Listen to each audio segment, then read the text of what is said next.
Hi, this is Cheryl Gippus in LA, and my question is about the social aspects of keeping kosher.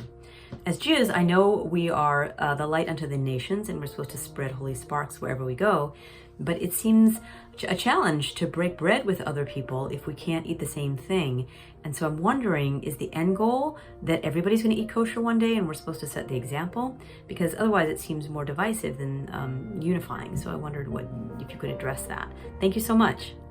Hi, Cheryl, and thank you for your beautiful question. I'll tell you a charming story that happened to me.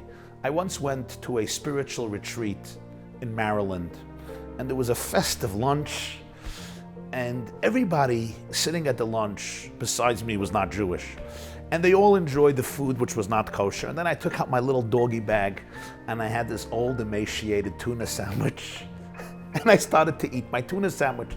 And the people around there, innocently and with a lot of affection and respect and sensitivity, asked me why I would not partake in the food that they were eating. And I explained to them that it was a mixture of meat and dairy, and we don't mix meat and milk. And they said, why not?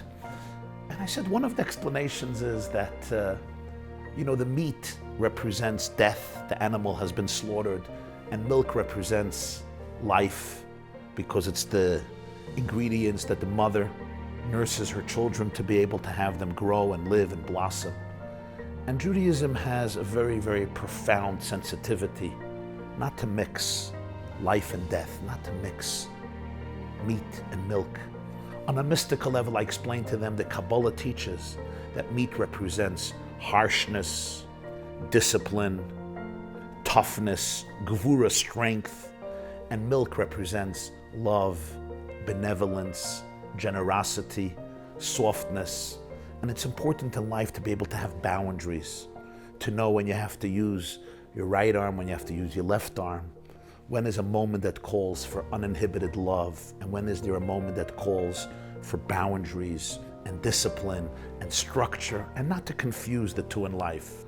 And what happened at that moment was extraordinary. They looked at me and they said, Rabbi Jacobson, none of us would like to mix meat and milk any longer again. It was really a very remarkable moment, because I learned at that moment that non-Jews respect Jews who respect their Judaism. Non-Jews are embarrassed by Jews who are embarrassed of their own Judaism. Never be ashamed to be true to your principles or values.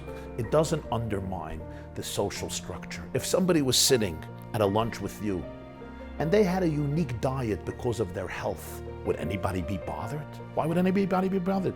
We celebrate diversity and we appreciate that different people have different priorities and different needs.